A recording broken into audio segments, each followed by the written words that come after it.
Hey y'all, just wanted to give my honest review on this Shark hair dryer. So it's a little on an angle right now because trying to show you one-handed is challenging.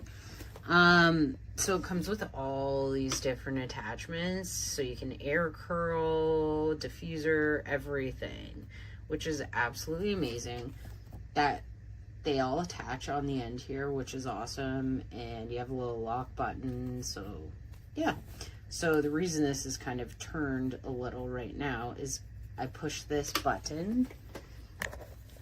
Sorry, I'm in the middle of renovations and life is crazy. So, and then it's just tiny like that. So it's really great. Love it. You can hot, cold, whatever.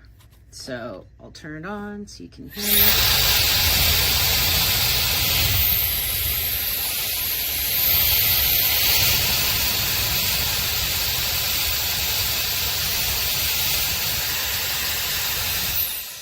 So you can see you can do it with no heat, a little bit of heat, whatever your preference. But I personally love this. It's super nice, cute, small for your hand, and easy for traveling. You can just roll it up and you can change this so it fits properly in a bag or something. It's great. I absolutely love it. My favorite hair dryer I've ever owned, and if it broke I'd buy another one tomorrow. I'm not gonna lie. Highly recommend. Love this thing.